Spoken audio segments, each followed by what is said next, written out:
Hello everyone, welcome to study wings education. आपकी demand पे हमने government and politics of Jammu and Kashmir को start किया था। अभी तक हम क्या क्या कवर कर चुके हैं। सबसे पहले हमने स्टार्ट किया फर्स्ट यूनिट, जो कि था हिस्टोरिकल एंड कॉन्स्टिट्यूशनल बेसिस। इसमें हमने फॉर्मेशन ऑफ नेशनल कॉन्फ्रेंस को पढ़ा, adoption of new Kashmir manifesto 1944 में अडॉप्ट किया था, पता है आपको। इसके बाद प्रजा परिषद मूवमेंट को हमने पढ़ा, accession of Jammu and Kashmir to India, terms, conditions और कंट्रोवर्सीज को डिटेल में कवर किया। उसके बाद आर्टिकल 370, 35A और special status for Jammu and Kashmir को हमने कवर किया। इसके बाद हमने abrogation of 370 and its implication को कवर किया। उसके बाद हमने Jammu and Kashmir reorganisation act को डिटेल में कवर किया और ये बहुत इंपॉर्टेंट है। ये हमारा सबसे बेस्ट वाला लेक्चर है यूट्यूब पे। इतना डिटेल में किसी ने भी नहीं कवर करवाया। आपसे रिक्वेस्ट है कि ये लेक्चर ज़रूर देखें। ये जम्मू एंड कश्मीर के जितने भी एग्ज़ाम हैं उन सब में ये पूछा जाता है।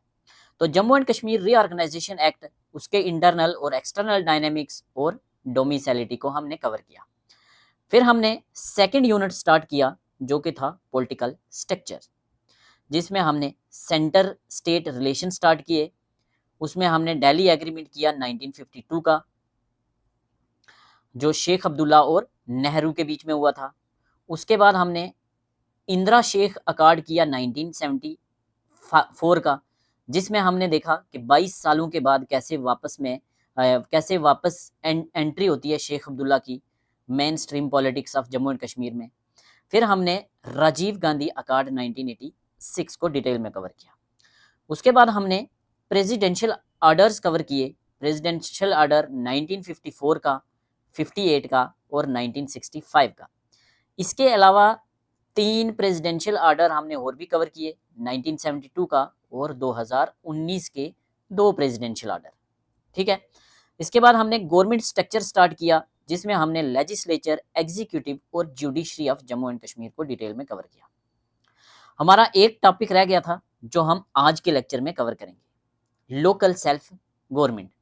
आज के लेक्चर में हम लोकल सेल्फ गवर्नमेंट को डिटेल में कवर करेंगे।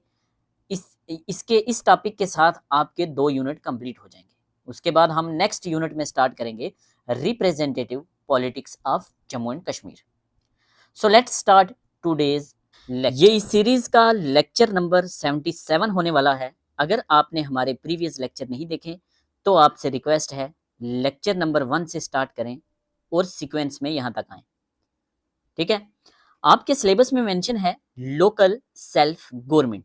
क्या मतलब है इसका? इसका मतलब है वो बात कर रहा है local self government in Jammu and Kashmir की, क्योंकि हम जम्मू एंड कश्मीर की गवर्नमेंट एंड पॉलिटिक्स को पढ़ रहे हैं।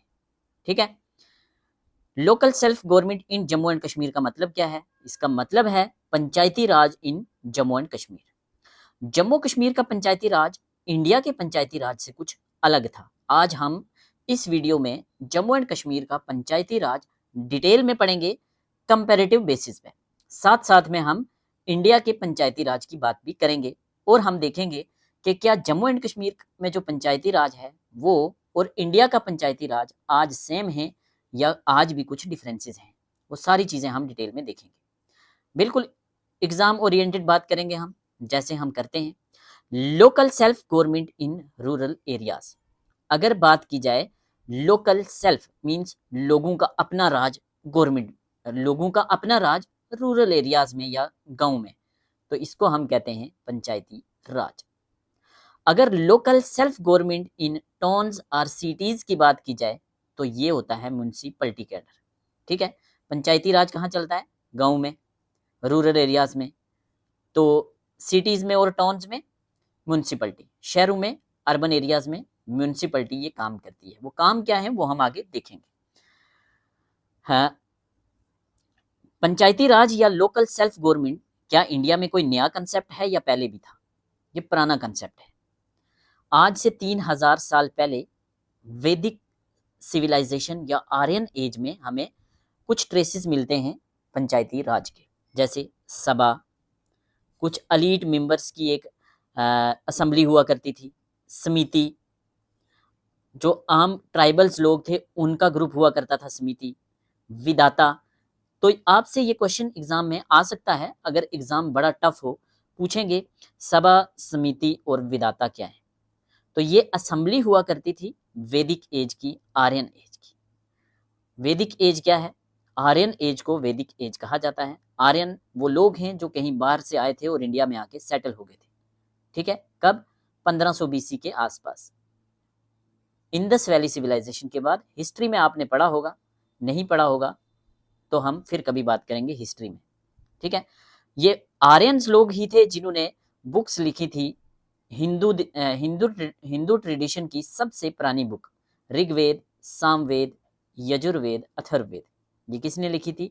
ये आर्यंस लोगों ने लिखी थी। इसीलिए इस टाइम पीरियड को कहा जाता है वैदिक एज, क्योंकि यहाँ वेदास लिखे गए थे। वेदास कितने होते हैं? 4 वेदास, ऋग्वेद, सामवेद, यजुर्वेद, अथर्ववेद। ठीक है, एक क्वेश्चन ये बन गया। एक क्वेश्चन और पूछा जाता है, मैंने सिर्फ एग्जाम ओरिएंटेड चीजें उठाई हैं, बैकग्राउंड में बातें कर रहे हैं, जम्मू एंड कश्मीर का आगे चलेगा। इंडिया में, एंशिएंट इंडिया में चोला डायनेस्टी का लोकल सेल्फ गवर्नमेंट काफी फेमस थी। चोला डायनेस्टी में लोकल सेल्फ गवर्नमेंट हुआ करती थी। Well structured system of self government in Chola empire या चोला डायनेस्टी। तो सेकंड इंपॉर्टेंट क्वेश्चन है ये, सूर डायनेस्टी ये क्या थी? जब आपको पता है 1526 में इंडिया में लोधी डायनेस्टी खत्म होती है और बाबर आता है, मुगल डायनेस्टी को स्टार्ट करता है। इसके बाद 1530 में बाबर की डेथ होती है, हुमायूं आ जाता है, और फिर 1539 के आसपास हुमायूं को हरा देता है शेरशाह सूरी। शेरशाह सूरी। तो मुगल एम्पायर को कुछ टाइम के लिए खत्म कर दिया जाता है और शेरशाह सूरी अपनी डायनेस्टी लेकर आता है जिसका नाम था सूर डायनेस्टी। तो शेरशाह की सूर डायनेस्टी में लोकल सेल्फ गवर्नमेंट काफी फेमस थी। तो क्वेश्चन आए तो आप कहीं कर सकते हैं। शेरशाह सूरी का लोकल सेल्फ गवर्नमेंट फेमस था, चोला एम्पायर का फेमस था। पंचायती राज आज का नहीं है, वैदिक एज का है। वैदिक एज में सभा, समिति, विदाता हमें कुछ ट्रेसेस बताते हैं लोकल सेल्फ गवर्नमेंट के। ठीक है, रूरल एरियाज में पंचायती राज और शहरों में होता है क्या? Municipalities. You must know structure, panchayati raj का स्ट्रक्चर आपको पता होना चाहिए। बट किसका? पंचायती राज ऑफ इंडिया और पंचायती राज ऑफ जम्मू एंड कश्मीर का स्ट्रक्चर आपको पता होना चाहिए। जम्मू एंड कश्मीर का हम डिटेल में पढ़ेंगे, बट पहले हम बात करते हैं इंडिया में जो पंचायती राज है आज के टाइम में। ठीक है, structure of Panchayati Raj in India, ये 3 टीयर सिस्टम है। कुछ लोग 3 टायर सिस्टम पढ़ते हैं, आपकी मर्जी है। 3 टीयर सिस्टम। 3 टीयर सिस्टम का मतलब क्या है कि ये 3 लेवल पे होता है। पंचायती राज 3 लेवल पे होता है। 3 टीयर सिस्टम, 3 टीयर सिस्टम किसने दिया था? 3 टीयर सिस्टम रिकमेंड किया था BR मेहता कमेटी ने। ये सवाल एग्जाम में पूछा जाएगा। ठीक है, 3 टीयर सिस्टम या 3 टायर सिस्टम किसने दिया था? BR मेहता ने। BR मेहता ने, नॉट अशोक मेहता। अशोक मेहता भी होगा क्वेश्चन में। अशोक मेहता ने 2 टीयर सिस्टम दिया था। 2 टीयर या 2 टायर सिस्टम किसने दिया था? अशोक मेहता ने। 3 टीयर सिस्टम किसने दिया था? क्या कहते हैं इसको? BR मेहता ने, बलवंत राय मेहता ने। ये स्ट्रक्चर आपको पता होना चाहिए। एक लाइन से क्वेश्चन बनता है। स्ट्रक्चर ऑफ पंचायती राज क्या है? सबसे ऊपर होगा डिस्ट्रिक्ट लेवल पे, डिस्ट्रिक्ट लेवल सबसे बड़ा लेवल होगा और सबसे छोटा लेवल होगा विलेज लेवल। ठीक है, सबसे छोटा लेवल क्या होगा? ग्रास रूट लेवल, गांव में। तो ग्रास रूट लेवल पे होगा village level. Means village level पे जो पंचायत है उसको कहते हैं हम ग्राम पंचायत। इससे ऊपर होगा ब्लॉक लेवल पे, जिसको हम कहते हैं ब्लॉक समिति या पंचायत समिति। ये क्वेश्चन इंपॉर्टेंट बन जाएगा। आपको पूछा जाएगा पंचायत समिति किस लेवल पे है? पंचायत समिति किस लेवल पे होता है? डिस्ट्रिक्ट लेवल पे, ब्लॉक लेवल पे, विलेज लेवल पे। तो पंचायत समिति कहाँ होता है? ब्लॉक लेवल पे।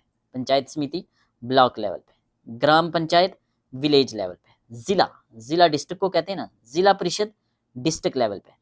तो ये बेसिक स्ट्रक्चर आपको पता होना चाहिए। बेसिक स्ट्रक्चर आपको पता होना चाहिए। 3 टीयर सिस्टम किसने दिया था? बलवंत मेहता ने। 3 टीयर सिस्टम किसने दिया था? बलवंत मेहता ने। टू टीयर सिस्टम किसने दिया था? अशोक मेहता ने। टू टीयर सिस्टम क्या होता है? विलेज लेवल और डिस्ट्रिक्ट लेवल। डिस्ट्रिक्ट लेवल को वो कहते हैं जिला परिषद, और विलेज लेवल को कहते हैं मंडल प्रधान, मंडल समिति या मंडल पंचायत। मंडल मतलब कुछ ग्रुप ऑफ विलेजेस, हम आगे बात करेंगे, इसको रहने देते हैं। अभी हम बात करते हैं सिंपल स्ट्रक्चर ऑफ पंचायत। जो ग्राम पंचायत कहाँ होता है? विलेज लेवल पे, या विलेज लेवल पे क्या होता है? विलेज लेवल पे ग्राम पंचायत। ब्लॉक लेवल पे ब्लॉक समिति या पंचायत समिति, और है ये, एंड नहीं है। ब्लॉक समिति कह सकते हैं या पंचायत समिति। डिस्ट्रिक्ट लेवल पे जिला परिषद। ये अगर आपने पहले पंचायती राज नहीं पढ़ा तो आपको ये टर्म्स थोड़ी टफ लगेंगी, बट आगे आपको मजा आएगा। Local self government in Jammu and Kashmir before independence. तो क्या आज़ादी से पहले जम्मू एंड कश्मीर में लोकल पंचायत या लोकल सेल्फ गवर्नमेंट या पंचायती राज का कुछ था? Concept of local governance in Jammu and Kashmir date backs to Maharaja Hari Singh. तो जम्मू एंड कश्मीर में आखिरी डोगरा रूलर महाराजा हरि सिंह ने बात की थी सबसे पहले पंचायती राज की या लोकल सेल्फ गवर्नेंस की। नेक्स्ट जो इंपॉर्टेंट क्वेश्चन एग्जाम में पूछा जाता है, महाराजा हरि सिंह ने ये मॉडल कहाँ से लिया? भाई महाराजा हरि सिंह की जो ये स्टेट थी, ये महाराजा गुलाब सिंह ने अंग्रेजों से ली थी। ट्रीटी ऑफ अमृतसर हुआ था, हम डिटेल में चीजें पढ़ चुके हैं, वहां नहीं जाएंगे। ट्रीटी ऑफ अमृतसर में महाराजा गुलाब सिंह ने 75 लाख रुपीस दिए थे ईस्ट इंडिया कंपनी को, और जम्मू एंड कश्मीर को लिया था। और पहले रूलर बने थे महाराजा गुलाब सिंह, और आखिरी रूलर कौन थे? महाराजा हरि सिंह। हरि सिंह के टाइम पंचायती राज की बात होती है। हरि सिंह ने कंसेप्ट कहां से लिया? हरि सिंह ने लिया इंडिया के लॉर्ड रिपन से। लॉर्ड रिपन इंडिया में, लॉर्ड रिपन को कहा जाता है father of local government in India. आपके एग्जाम में क्वेश्चन पूछा जाएगा कि father of local government in India किसको कहा जाता है? तो लॉर्ड रिपन को कहा जाता है। लॉर्ड रिपन एक रेजोल्यूशन लेकर आए थे, कब? 1882 में एक रेजोल्यूशन लेकर आए थे, जिसने डेमोक्रेटिक म्युनिसिपल गवर्नेंस की नींव रखी थी। सेल्फ गवर्नेंस की नींव इंडिया में किसने रखी? मॉडर्न इंडिया में लॉर्ड रिपन ने। कब? 1882 में एक रेजोल्यूशन लेकर आए थे, बट ये शहरों के लिए लेकर आए थे, गांव के लिए नहीं। सबसे पहले हम आगे बात कर देंगे, मद्रास में ये कंसेप्ट लेकर आए थे। मद्रास में, आज़ाद हिंदुस्तान की बात नहीं कर रहे हैं हम, उससे पहली बात कर रहे हैं। आज़ाद हिंदुस्तान में सबसे पहले पंचायती राज राजस्थान के नागौर डिस्ट्रिक्ट में आएगा, हम आगे देखेंगे। ठीक है, क्या चाहते थे लॉर्ड रिपन? लॉर्ड रिपन चाहते थे एम्पावर किया जाए लोकल बॉडीज को, म्यूनिसिपैलिटीज को, डिस्ट्रिक्ट बोर्ड्स को, ताकि वो पब्लिक सर्विस कर सकें, एजुकेशन पे काम कर सकें, हेल्थ पे कर सकें, सैनिटेशन पे कर सकें। उनको लगा कि यहाँ एजुकेशन की कमी है शहरों में, हेल्थ हाइजीन की ज़रूरत है, हेल्थ पे फोकस करने की ज़रूरत है, सैनिटेशन पे फोकस करने की ज़रूरत है। इसके लिए वो लेकर आए रेजोल्यूशन एक 1882 में, और क्या किया, थोड़ा इसने एक नींव रखी लोकल सेल्फ गवर्नेंस की। ठीक है, बट हम पढ़ रहे हैं जम्मू एंड कश्मीर का लोकल सेल्फ गवर्नमेंट। तो Jammu and Kashmir municipal act सबसे पहले आता है 1886 में।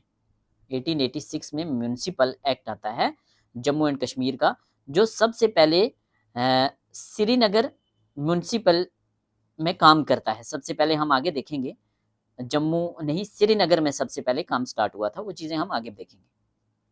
ठीक है, हम आगे क्लियर करेंगे जम्मू है या श्रीनगर है, शायद मैंने गलत बोल दिया हो तो आगे क्लियर है, मैंने लिखा है, नोट्स में कवर किया है। तो Jammu and Kashmir municipal act कब आता है? 1886 में। विलेज पंचायत एक्ट रेगुलेशन कब आता है? 1835 में, 1935 में। आरबीआई कब बना था आप मुझे बताएंगे? Reserve bank of India. क्यों पूछा है? आपको समझ आ गया होगा, कहीं एग्जाम में पूछा जा सकता है। तो विलेज पंचायत रेगुलेशन 1935, ये कुछ अर्ली अटेम्प्ट थे डिसेंट्रलाइज करने के, एडमिनिस्ट्रेशन को डिसेंट्रलाइज करने के कुछ स्टार्टिंग के कंसेप्ट थे, बट पावर्स लिमिटेड थी, सेंट्रलाइज थी, स्टेट अथॉरिटी ही कंट्रोल करती थी सारी चीज़ें, तो कुछ ज़्यादा बेनिफिट नहीं हुआ। उसके बाद post 1947 local self government in Jammu and Kashmir. ठीक है, कुछ बोरिंग तो नहीं हुआ? अभी हमने क्या बोला, अभी हमने कुछ ज़्यादा नहीं पढ़ा। लोकल सेल्फ गवर्नमेंट अगर रूरल एरियाज में है तो वो काम करेगा पंचायती राज, शहरों में म्यूनिसिपलिटी होती है। आर्यन एज या वैदिक एज के टाइम में सभा समिति विधाता हुआ करते थे। चोला एम्पायर का सेल्फ गवर्नमेंट बहुत बढ़िया था। उसके बाद सूर डायनेस्टी का सेल्फ गवर्नमेंट बहुत अच्छा था। मेडिवल इंडिया में, एंशियंट इंडिया में हमने बात कर ली, एक चोला साउथ इंडिया में, और ओवरऑल सभा समिति विधाता। हमारा जो पंचायती राज है इंडिया में वो 3 टियर सिस्टम है। 3 टियर सिस्टम रिकमेंड किया था BR मेहता कमेटी ने। 2 tier system Ashok Mehta committee ने। 3 टियर में क्या होता है, सबसे नीचे विलेज लेवल पे ग्राम पंचायत होती है, ब्लॉक लेवल पे ब्लॉक समिति या पंचायत समिति होती है, और डिस्ट्रिक्ट लेवल पे जिला परिषद होते हैं। ठीक है, उसके बाद हमने क्या पढ़ा, Lord Ripon father of self government कहा जाता है इंडिया में। 1882 में एक रेजोल्यूशन लेकर आए थे सबसे पहले, ये जहां बात कर रहे थे ये डेमोक्रेटिक डिसेंट्रलाइजेशन की। ठीक है, डेमोक्रेसी तो नहीं बोल सकते हम, डिसेंट्रलाइजेशन ऑफ एडमिनिस्ट्रेशन की बात कर रहे थे। ठीक है, ताकि हम एजुकेशन, हेल्थ और सैनिटेशन पे फोकस कर सके, रूरल एरिया में नहीं, शहरों में, अर्बन एरिया में। जम्मू एंड कश्मीर का म्यूनिसिपल एक्ट कब आता है, 1886 में, रेजोल्यूशन के 4 साल बाद। विलेज पंचायत रेगुलेशन कब आता है, 1935 में। ये कुछ स्टार्टिंग के अटेम्प्ट थे, बट ज़्यादा बेनिफिट नहीं हुआ। 1947 में क्या हुआ, हमें पता है, हमारे पास था आर्टिकल 370। इंस्ट्रूमेंट ऑफ एक्सेशन के द्वारा हम 1947 में इंडिया के साथ आ गए। ठीक है, 1949 में हमें मिला 370, और 370 ने हमें अपना कॉन्स्टिट्यूशन दिया, जो 26 जनवरी 1957 को फुली एनफोर्स हुआ। ठीक है, इतना आपको पहले ही पता है, हम चीज़ें पढ़ चुके हैं। 370 की वजह से क्या हुआ, इंडिया में जब पंचायती राज आया कॉन्स्टिट्यूशन में, तो अमेंडमेंट करके आया था, कॉन्स्टिट्यूशनल अमेंडमेंट किया था। कब, 1992 में। ये डेट्स इंपॉर्टेंट है। 1992 में 2 अमेंडमेंट हुए थे। पहला 73rd कॉन्स्टिट्यूशनल अमेंडमेंट और 74th कॉन्स्टिट्यूशनल अमेंडमेंट एग्जाम में पूछे जाते हैं, एग्जामिनर के फेवरेट क्वेश्चन होते हैं कि 73 अमेंडमेंट कब हुआ, 1992 में। 74th अमेंडमेंट कब हुआ, 1992 में।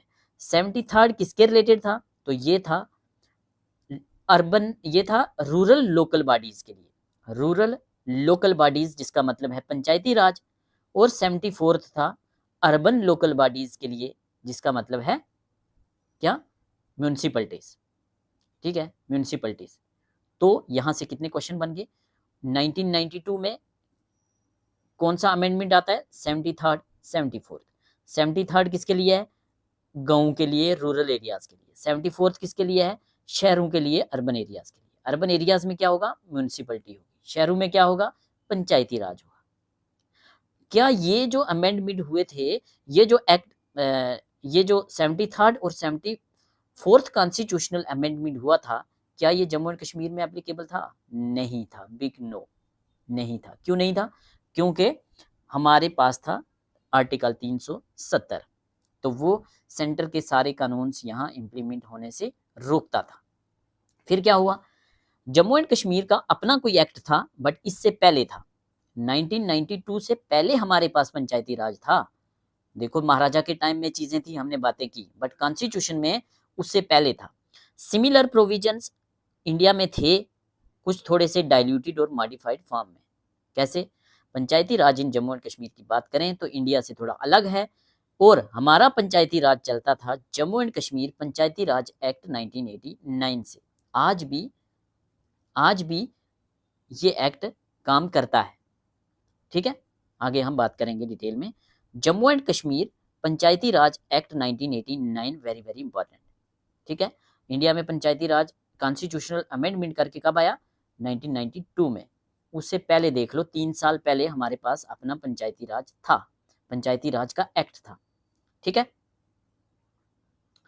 क्या था ये एक्ट, ये एक्ट कहता था enacted to establish Panchayati Raj institution. इसने बात की थी कि इंडिया में पंचायती राज इंस्टीट्यूशंस होंगे 3 लेवल पे। कौन कौन से लेवल पे, विलेज लेवल पे, ब्लॉक लेवल पे और डिस्ट्रिक्ट लेवल पे। थोड़ा अलग है इंडिया से, ऊपर जो स्ट्रक्चर पड़ा है थोड़ा ध्यान से देखना। ठीक है। जो सबसे नीचे होगा विलेज लेवल पे वो होगा हल्का पंचायत। वो क्या होगा? वो होगा हल्का पंचायत। ये आगे क्या लिखा है इसको अभी रहने दो।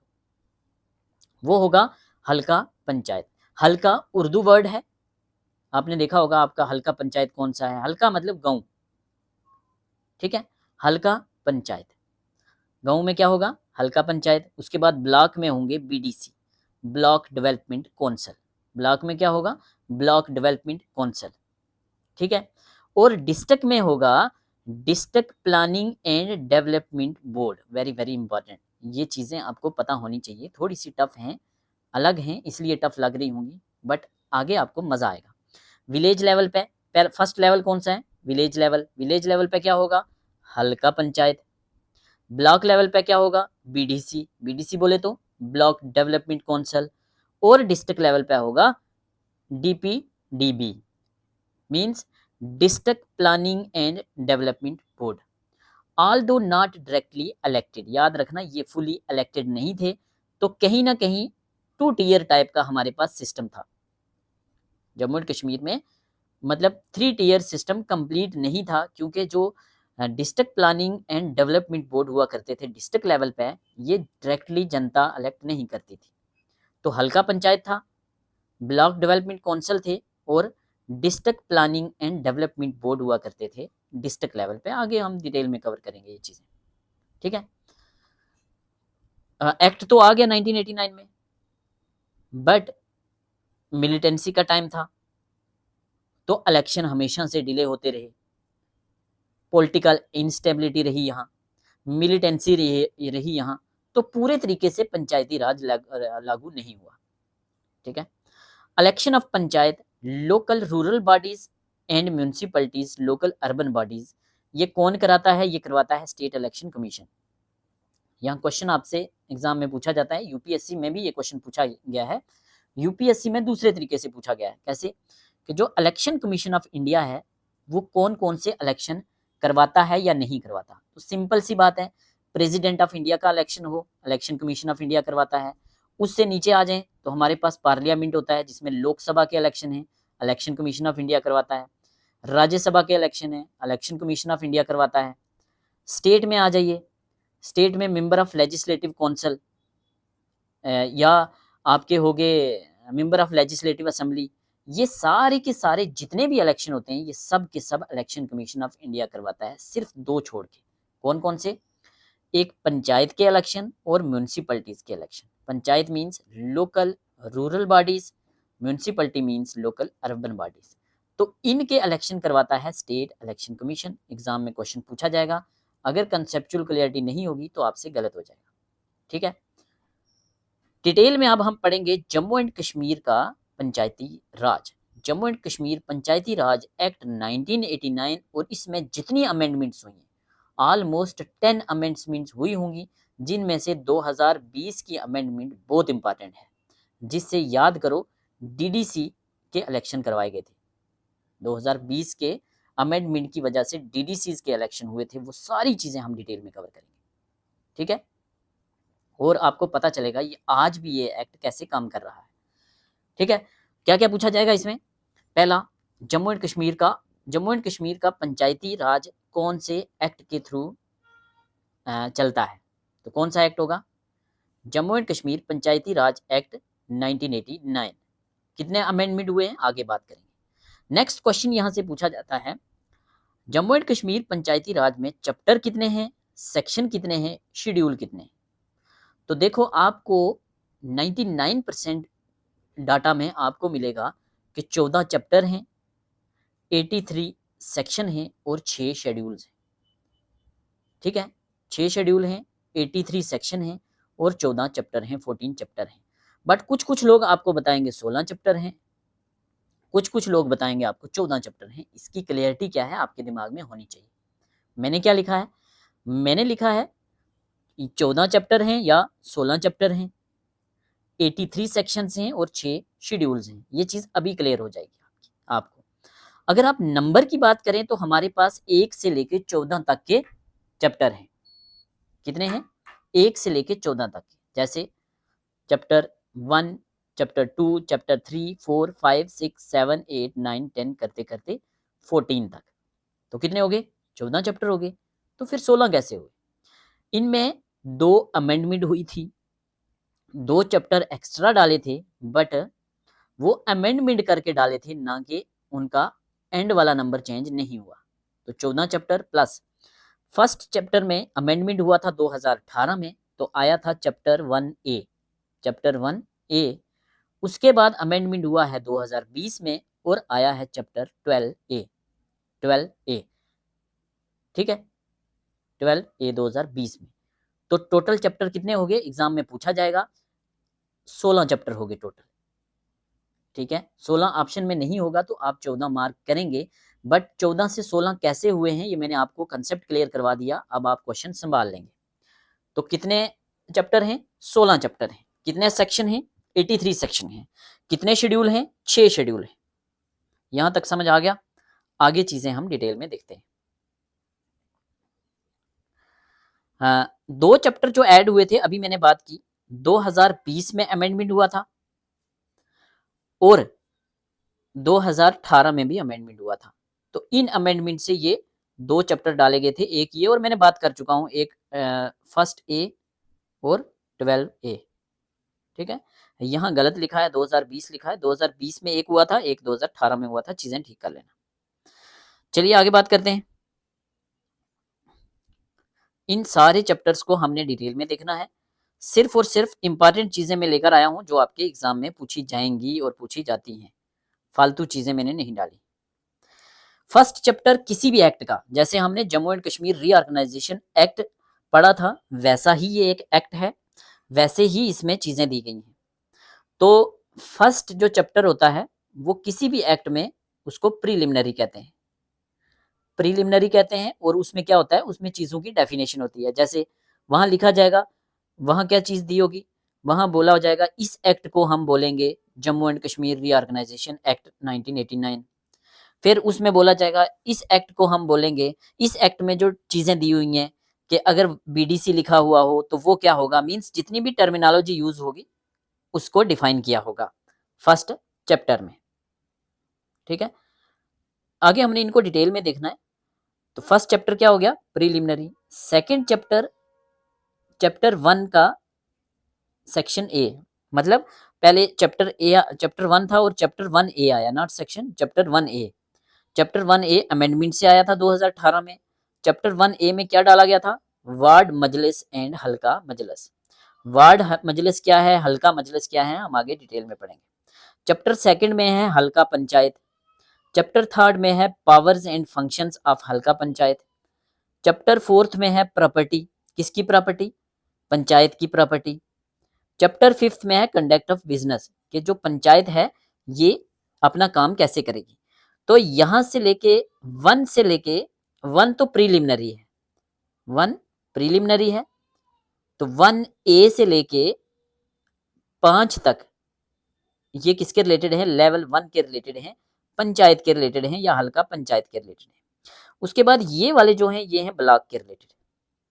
तो चैप्टर 6 में होगा ब्लॉक डेवलपमेंट काउंसिल के बारे में।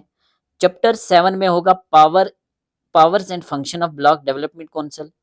चैप्टर 8 में होगा प्रॉपर्टी एंड फाइनेंस, किसके रिलेटेड? ब्लॉक डेवलपमेंट काउंसिल के रिलेटेड। चैप्टर 9 में होगा कंडक्ट ऑफ बिजनेस, किसका? ब्लॉक डेवलपमेंट काउंसिल का। और चैप्टर 10 बात करेगा होल्डिंग ऑफ इलेक्शन की। नेक्स्ट उसके बाद होंगे डिस्ट्रिक्ट या जिला परिषद के रिलेटेड। 11 में होगा district planning and development board. फिर powers and function of district planning and development board. उसके बाद 12A जो 2020 के अमेंडमेंट से आया था, जिसमें डिस्ट्रिक्ट प्लानिंग कमेटी को इंट्रोड्यूस किया था, इंसर्ट किया था। चैप्टर 13 में होगा कॉन्स्टिट्यूशन ऑफ पंचायत अदालत। पंचायत की एक अदालत भी होगी, हल्का पंचायत की एक अदालत होगी जो कोर्ट की तरह काम करेगी। यहां से भी क्वेश्चन पूछे जाएंगे। और 14 में होगा मिसलेनियस, ठीक है। ये याद नहीं हुए कोई बात नहीं, आपको जो भी इंपॉर्टेंट होंगे मैं याद करवा दूंगा। अभी तक हमने क्या पढ़ा? अभी तक हमने पढ़ा टोटल 16 चैप्टर हैं और 14 नंबर में हैं, 2 उनमें ऐड किए गए हैं, 1A एंड 12A। तो टोटल कितने हो गए? 16। लेक्चर लंबा जरूर हो रहा है, बट आपको चीजें समझ आ जाएंगी यहाँ। तो चैप्टर 1 प्रिलिमिनरी, उसके बाद 1A से लेके 5th तक हैं लेवल 1 मीन्स विलेज के रिलेटेड या पंचायत के रिलेटेड।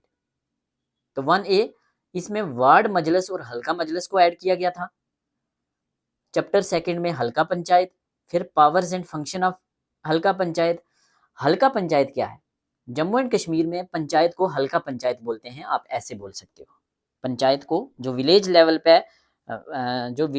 पे ग्रास रूट लेवल पे जो फर्स्ट टीयर होगा या फर्स्ट टायर होगा पंचायती राज का, उसको हल्का पंचायत कहते हैं। फिर पावर और फंक्शन, प्रॉपर्टी और कंडक्ट ऑफ बिजनेस। उसके बाद आ जाएंगे हमारे ब्लॉक के, जिसमें बीडीसी ब्लॉक डेवलपमेंट काउंसिल 6 का, 7 में पावर और फंक्शन ऑफ बीडीसी, 8 में प्रॉपर्टी और फाइनेंस ब्लॉक डेवलपमेंट का काउंसिल का, फिर कंडक्ट ऑफ बिजनेस 9 में और 10 में हो गया इलेक्शन। 11 से लेके 14 तक होंगे हमारे डिस्ट्रिक्ट के रिलेटेड। 11 में होगा district planning and development board, 12 में होगा पावर एंड फंक्शन, 12A में होगा डिस्ट्रिक्ट प्लानिंग कमेटी, 2020 के अमेंडमेंट में से ये डाला गया था, और 13 में होगा कॉन्स्टिट्यूशन ऑफ पंचायत अदालत। ठीक है, 14th में मिसलिनियस। अब हम डिटेल में पढ़ते हैं जहां से क्वेश्चन पूछे जाएंगे। फर्स्ट क्या है? 16 चैप्टर, पहले चैप्टर में है, फर्स्ट चैप्टर को कहते हैं प्रीलिमिनरी, जहां नेम ऑफ एक्ट की बात होगी कि इस एक्ट को हम बोलेंगे Jammu and Kashmir panchayati raj act 1989। Definitions दी होंगी, कुछ टर्मिनोलॉजी दी होगी। हल्का, जहां भी बात हल्का लिखा हो तो हल्का का मतलब होगा विलेज, हल्का का मतलब होगा विलेज। हल्का पंचायत मीन्स विलेज पंचायत। तो पंचायत को हल्का पंचायत कहेंगे जम्मू एंड कश्मीर के केस में, एक ये फर्क है। हल्का मीन्स विलेज, हल्का पंचायत। उसके बाद हल्का पंचायत, हल्का पंचायत का मतलब है पंचायत। पंचायत में एक गांव भी हो सकता है और ज्यादा गांव भी हो सकते हैं। डिटरमाइन कौन करेगा? Election authority. ठीक है, इलेक्शन अथॉरिटी। तो यहां समझ आ गया। हल्का मीन्स विलेज, हल्का पंचायत मतलब पंचायत को बोल रहे हैं। तो हल्का पंचायत में एक गांव की पंचायत भी हो सकती है, एक से ज्यादा गांव की भी हो सकती है। फिर एक आपके लिए और मुश्किल वर्ड होगा हल्का मजलिस। तो इसको कैसे याद रखेंगे हम? हल्का मजलिस को, हल्का आपके दिमाग में आते ही पता चलना चाहिए हल्का बोल रहे हैं गांव को या विलेज को। और मजलिस का मतलब क्या होता है? कई बार होते हैं ना, जब लोग गठे, काफी सारे गठे होकर बातें कर रहे होते हैं, तो घर में बड़े बुजुर्ग कहते हैं क्या मजलिस लगा के रखी हुई है। तो मजलिस मीन्स कुछ लोग हैं, बट ये यहाँ ये लोग ऐसे ही लोग नहीं है। यहाँ किसको बोलेंगे? हल्का मजलिस का मतलब होगा हल्का पंचायत, मतलब आपकी पंचायत के जितने भी लोग हैं जो 18 सालों से ऊपर हैं और 18 साल एज हो चुकी है और उसके बाद वो आप वोटर लिस्ट में रजिस्टर्ड हो चुके हैं।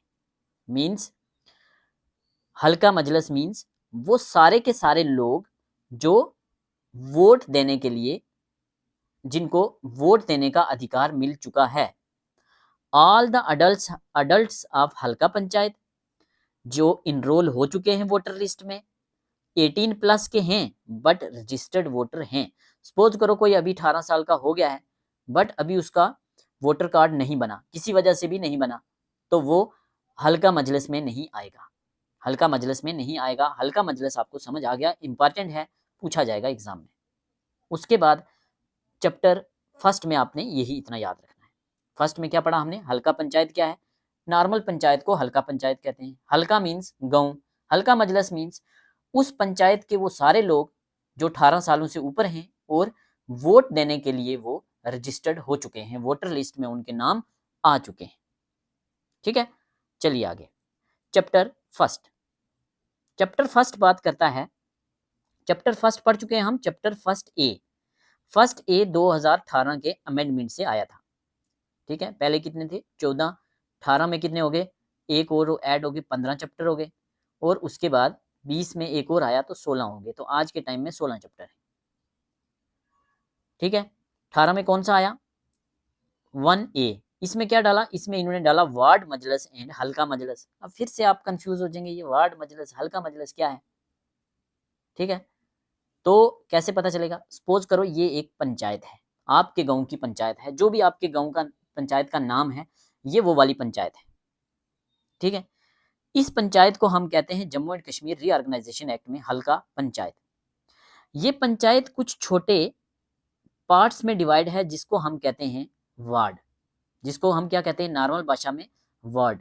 1 2 3 4 5 6 7। एक हल्का पंचायत काफी सारी वर्ड्स में डिवाइड होती है। कितनी वर्ड्स में डिवाइड हो सकती है? एक हल्का पंचायत में कम से कम 7 वर्ड होने ही चाहिए और ज्यादा से ज्यादा 11 होने चाहिए। 12 नहीं हो सकते, 6 नहीं हो सकते।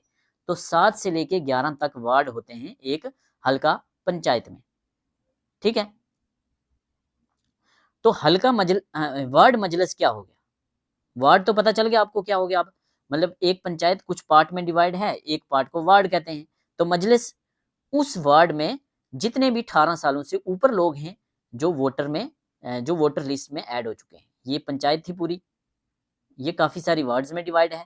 यहां से एक वर्ड ये है, लेट अस सपोज इस वर्ड का नाम है एक्स। तो एक्स वर्ड जो है, इस वर्ड के जितने भी लोग हैं जो 18 सालों से ऊपर हैं, चाहे वो मेल हैं चाहे फीमेल हैं, 18 सालों से ऊपर होने चाहिए और वो रजिस्टर्ड होने चाहिए वोटर लिस्ट में।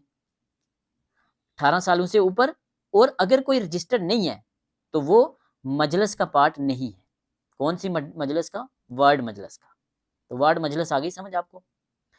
तो चैप्टर फर्स्ट ए में ऐड हुआ था वार्ड मजलिस एंड हल्का मजलिस। वार्ड मजलिस क्या हो गया अभी हमने बात कर ली। वार्ड मजलिस सेक्शन 3A में है, सेक्शन 3A में है वार्ड मजलिस। वार्ड मजलिस क्या है? अडल्ट मेल हूं या फीमेल हूं, 18 सालों से ऊपर हैं और वोटर लिस्ट में रजिस्टर्ड हैं। अगर कोई 18 सालों का हो चुका है, वोटर लिस्ट में वो रजिस्टर्ड नहीं है, तो वो वार्ड मजलिस में नहीं आएगा। ठीक है, वार्ड मजलिस में नहीं आएगा। फिर अब वार्ड मजलिस क्या है मैंने बताया आपको। ये पंचायत है वो बहुत सारी वार्ड्स में डिवाइड है, तो उनमें से एक वार्ड ये है सपोज करो। इसमें जितने भी लोग हैं 18 सालों से ऊपर, ये वार्ड मजलिस हैं, क्योंकि ये इस वार्ड की डेवलपमेंट पे बात कर सकते हैं, डिस्कशन कर सकते हैं, प्लान पॉलिसीज बना सकते हैं। कहाँ लाइट लगानी है इस वार्ड में, कहाँ ड्रेनेज का काम करना है, कहाँ यहाँ टाइल वर्क करना है, कहाँ बिजली की ज़रूरत है, ये काम ये लोग कर सकते हैं। इसका मतलब कोई मीटिंग होती होगी वार्ड मजलिस में? तो जी हाँ, यहाँ से सवाल बनता है वार्ड मजलिस में एक साल में टोटल कितनी मीटिंग्स होती हैं? तो वार्ड मजलिस में हर 3 महीने में एक मीटिंग तो होनी ही होनी चाहिए। मिनिमम पूछा जाएगा, मैक्सिमम तो कितनी भी हो सकती हैं। तो वार्ड मजलिस में मिनिमम 3 महीनों में एक मीटिंग होती है और एक साल में 4 मीटिंग होती हैं वार्ड मजलिस में। मिनिमम कितनी मीटिंग्स होंगी? एक। सॉरी, क्या बोला मैंने? एक साल में टोटल मिनिमम कितनी मीटिंग्स होनी चाहिए? तो एक साल में 4 मीटिंग होनी चाहिए और ये 4 मीटिंग हर 3 महीने में एक मीटिंग तो होनी चाहिए। तो एक साल में कितने 3 महीने होते हैं? फर्स्ट क्वार्टर, पहले फर्स्ट 3 महीने, फिर सेकंड 3 महीने, फिर 3 महीने, फिर 3 महीने। 3 3 6 3 9 3 12 महीने होते हैं टोटल। तो एक पहले 3 महीने में मीटिंग होगी, फिर एक इसमें होगी, एक इसमें होगी, एक इसमें होगी। तो एक साल में टोटल कितनी मीटिंग्स होंगी? 4 मीटिंग्स होंगी। ये क्वेश्चन आपके एग्जाम में बनेगा। वार्ड मजलिस में क्या है? वार्ड मजलिस कौन से सेक्शन में होती है? 3A में आती है। 3A में आती है फर्स्ट क्वेश्चन। वार्ड मजलिस में क्या है? 18 सालों से ऊपर सारे, चाहे मेल हूं चाहे फीमेल हूं, बट वो वोटर लिस्ट में रजिस्टर्ड हैं, वोट देने के लिए परमिटेड हैं, तो वो वार्ड मजलिस का हिस्सा होंगे। उनकी मीटिंग्स होती होंगी वार्ड में। तो मीटिंग जो होंगी वो हर 3 महीने में एक मीटिंग होनी चाहिए, साल में 4 मीटिंग होनी चाहिए। तो ये आ गया आपके अगले सवाल। मीटिंग का कोई हेड होगा, तो मीटिंग का हेड कौन होगा? मीटिंग का हेड होगा पंच। मीटिंग का हेड कौन होगा? पंच होगा, सरपंच नहीं होगा। सरपंच नहीं होगा। क्यों भाई? क्योंकि मैंने क्या बताया आपको, आराम से चीजों को समझो। ये आपकी पंचायत है, ये काफी सारी वार्ड्स में डिवाइड है। लेट अस सपोज 7 वार्ड हैं, तो इस पूरी पंचायत का एक सरपंच होगा और इस पूरी पंचायत के अंदर 7 वार्ड हैं। हर वार्ड का जो हेड होगा उसको हम पंच बोलेंगे और हर वार्ड में जो वोट देने वाले 18 सालों से ऊपर लोग हैं वो बनाएंगे वार्ड मजलिस। तो वार्ड मजलिस की मीटिंग को हेड कौन करेगा? पंच करेगा, सरपंच नहीं करेगा। और वार्ड मजलिस में वार्ड में जो टोटल मीटिंग होंगी वो हर 3 महीने में एक होगी और साल में 4 होंगी मिनिमम, मैक्सिमम कितनी भी हो। सपोज करो पंच तो एक ही होता है वार्ड में, अगर वो पंच अब्सेंट है, किसी वजह से बीमार हो गया, वो नहीं आ पाया, मीटिंग रखी थी, तो कौन हेड करेगा मीटिंग? तो कोई भी एक और पर्सन जो वार्ड मजलिस डिसाइड करेगी। उस वार्ड मजलिस मींस वार्ड के सारे 18 सालों से ऊपर लोग जो वोटर लिस्ट में जिनका नाम है, वो किसी एक बंदे को चुनेंगे। ये बंदा हमारे पंच के एब्सेंस में हमारी मीटिंग लेगा, प्रिजाइड करेगा, प्रेसिडेंट होगा मींस चेयरपर्सन होगा। चेयरपर्सन वर्ड यूज होता है मेल फीमेल दोनों के लिए, तो चेयरपर्सन मोस्टली फीमेल के लिए यूज होता है चेयरपर्सन। तो मेल के लिए क्या यूज होगा? चेयरमैन। चेयर फीमेल तो नहीं होती ना। चेयरमैन अगर मेल पर्सन होगा तो उसको बोलेंगे चेयरमैन, फीमेल होगी तो चेयरपर्सन। तो चेयरपर्सन कौन होगा? पंच होगा वार्ड का। कोरम हमने पढ़ा था, असेंबली में कोरम कितना होना चाहिए असेंबली की के बिजनेस को, असेंबली के वर्क को प्रोसीड करने के लिए, तो हमने बोला था 1/10 होना चाहिए सारी, 10% या 1/10, 10%। अगर 90 MLA हैं हमारे जम्मू एंड कश्मीर के, तो 90 में से 90 का 10% होता है, 9 MLA होंगे तो काम स्टार्ट होगा असेंबली का। ऐसे ही वार्ड में मीटिंग के लिए कोरम कितना होना चाहिए? तो वार्ड में मीटिंग के लिए भी 10% होना चाहिए या 1/10 होना चाहिए। 1/10 मीन्स 10%। किसका? वार्ड मजलिस का। वार्ड मजलिस मतलब सपोज करो एक वार्ड में 18 सालों से ऊपर जिनका वोटर कार्ड बना हुआ है वो 100 लोग हैं। वो कितने हैं? वो सपोज करो 100 लोग हैं, तो 100 में से कम 10 लोग होंगे तो वो मीटिंग होगी। कौन सी मीटिंग? जो हर 3 महीने में एक मीटिंग करनी है। ठीक है, तो ये चीज हमने पढ़ ली। नेक्स्ट क्या है? नेक्स्ट है हमारा हल्का मजलिस। तो पहले था वार्ड मजलिस, अब है हल्का मजलिस। दोनों में फर्क पता होना चाहिए। कंफ्यूज तो नहीं हो गए? कंफ्यूज तो नहीं हो गए? अमेंडमेंट होता है 3A लेकर आता है वार्ड मजलिस, जो बड़ी पंचायत की छोटी वार्ड है उसके 18 सालों से ऊपर वाले लोग जो वोट दे सकते हैं वो है वार्ड मजलिस। हल्का मजलिस क्या होगा? हल्का वार्ड गांव के लिए था, हल्का पंचायत था, तो वहां से हल्का मजलिस मीन्स पंचायत की मजलिस। पंचायत की मजलिस मीन्स एक हल्का पंचायत में 18 सालों से ऊपर जितने भी लोग हैं, मेल हैं या फीमेल हैं, जिनका वोटर आईडी बन चुकी है, वोटर लिस्ट में जिनका नाम है, वो बनाएंगे हल्का मजलिस। तो वार्ड मजलिस छोटा है, हल्का मजलिस पंचायत का है। पंचायत के 11 बच्चे हैं, पंचायत के 7 से 11 बच्चे हैं, मीन्स 7 से 11 वार्ड हैं। तो उन वार्ड, एक वार्ड के लोगों को बोला जाएगा जो वोट देने के काबिल हैं, क्या बोला जाएगा? वार्ड मजलिस। तो पंचायत के जो लोग वोट देने के काबिल हैं उनको बोला जाएगा हल्का मजलिस। हल्का मजलिस मतलब ग्राम सभा। ग्राम सभा क्या होती है? ग्राम सभा आपको पता है, एक पंचायत में जितने भी 18+ हैं और वो रजिस्टर्ड वोटर हैं वो होते हैं ग्राम सभा। अगर कोई रजिस्टर्ड वोटर नहीं बना, अभी 18 सालों का हो गया, तो वो ग्राम सभा की प्रोसीडिंग में हिस्सा नहीं ले सकता। क्यों? उसको अभी डेमोक्रेटिक राइट्स तभी मिलेंगे जब वो 18+ का होगा और एक रजिस्टर्ड वोटर होगा। तो हल्का मजलिस मतलब ग्राम सभा, ये सेक्शन 3C से आया था, वार्ड मजलिस 3A से, तो ये 3C से, B नहीं है। हल्का मजलिस क्या होगा? 18 सालों से ऊपर लोग और ये रजिस्टर्ड वोटर होंगे, मेल होंगे या फीमेल होंगे, उससे फर्क नहीं पड़ेगा। अब मीटिंग की बात क्या बात होगी? जैसे वहां हमने बोला हर 3 महीने में एक मीटिंग होनी चाहिए वार्ड में, और टोटल 4 मीटिंग होंगी। यहाँ टोटल कितनी मीटिंग होंगी और साल में कितनी होंगी? यहाँ एट लीस्ट 2 मीटिंग जो है वो एक साल में होनी चाहिए, 2 मीटिंग पर ईयर होनी चाहिए, और एक मीटिंग फर्स्ट क्वार्टर में होनी चाहिए, दूसरी मीटिंग सेकंड क्वार्टर में होनी चाहिए। वहां ये थी हर 3 महीनों में एक मीटिंग तो होनी चाहिए। वहां क्या थी?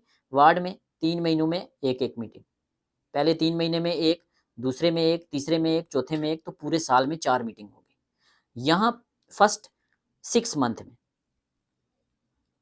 फर्स्ट 6 मंथ में मतलब फर्स्ट क्वार्टर में एटलीस्ट होगी, मतलब पहले जो 6 महीने हैं उसके पहले 6 महीनों के पहले 3 महीनों में एक होगी, तो एंड के 3 महीनों में एक होगी, तो टोटल 2 मीटिंग होगी। ठीक है, मतलब जनवरी, फरवरी या मार्च के महीने में एक मीटिंग करवानी है।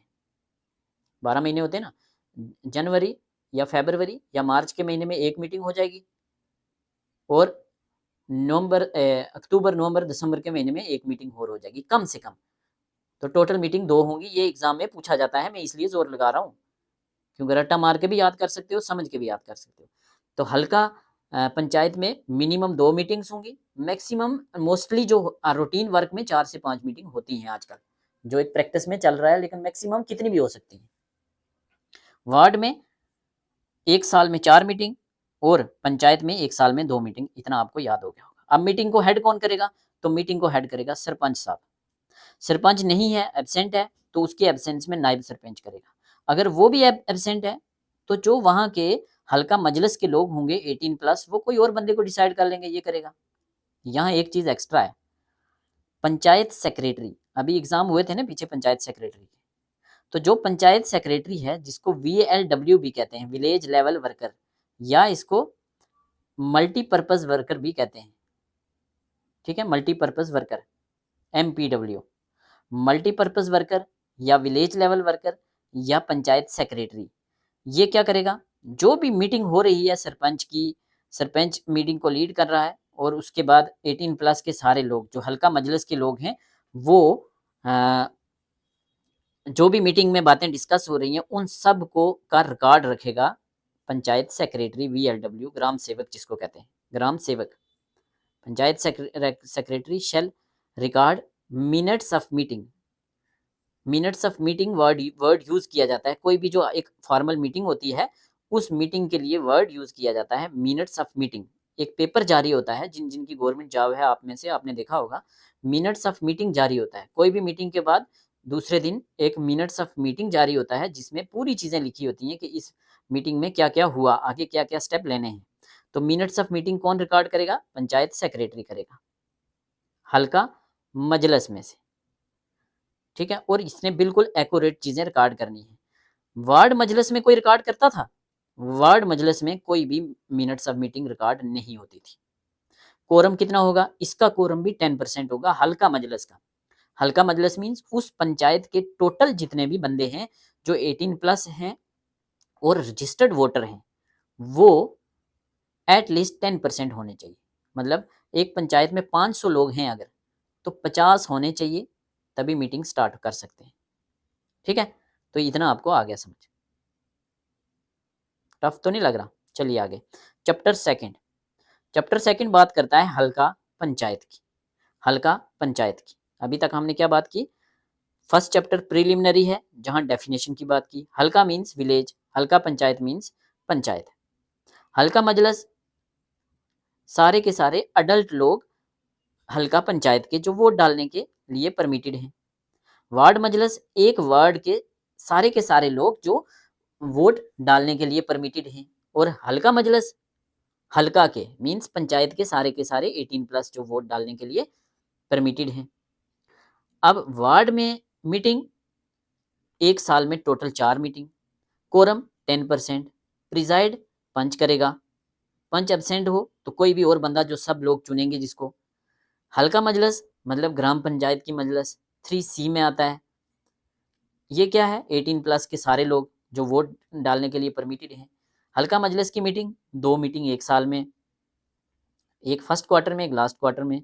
प्रिजाइड कौन करेगा? सरपंच। मिनट्स ऑफ मीटिंग को रिकॉर्ड कौन करेगा? पंचायत सेक्रेटरी या VLW या ग्राम सेवक, ठीक है। वार्ड मजलिस में रिकॉर्डिंग होती थी? नहीं होती थी। कोरम इसका भी 10% है। चलिए आगे, चैप्टर 3 बात करता है हल्का पंचायत की। चैप्टर 3 का सेक्शन 4 ये बात करता है इस्टेब्लिशमेंट एंड कॉन्स्टिट्यूशन ऑफ हल्का पंचायत। तो कौन सा सेक्शन बात करता है कि इस्टेब्लिशमेंट और कॉन्स्टिट्यूशन ऑफ हल्का पंचायत? तो सेक्शन 4 क्या कहता है? कहता है कि एक हल्का पंचायत होगा हर हल्का के लिए, जिसमें 2 मीटिंग होंगी, ऑलरेडी हम बात कर चुके हैं। एक साल में मिनिमम 2 मीटिंग होगी, और ये फाइनेंशियल ईयर में होंगी। एक फाइनेंशियल ईयर में 2 मीटिंग होगी। फाइनेंशियल ईयर कब स्टार्ट होता है? 1 अप्रैल को स्टार्ट होता है, 31 मार्च को खत्म होता है। इसको फाइनेंशियल ईयर कहते हैं।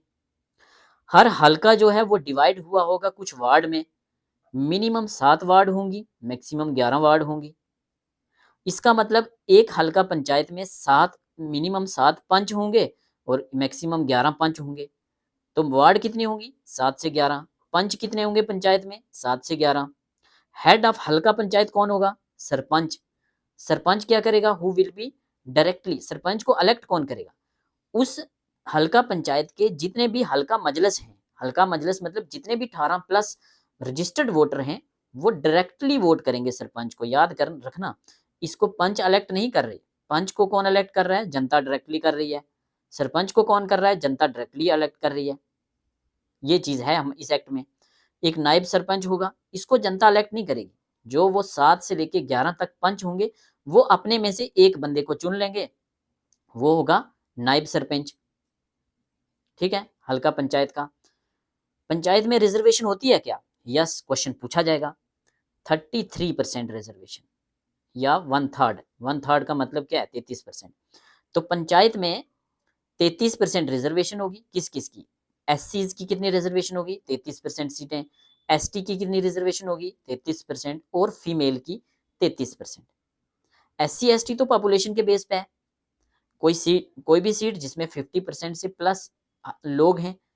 कौन से लोग? हल्का मजलिस मतलब 18 से प्लस रजिस्टर्ड वोटर 50% से अगर ऊपर हैं तो वो एससी या एसटी डिक्लेयर हो जाएगी। तो वुमेन की कैसी करेंगे?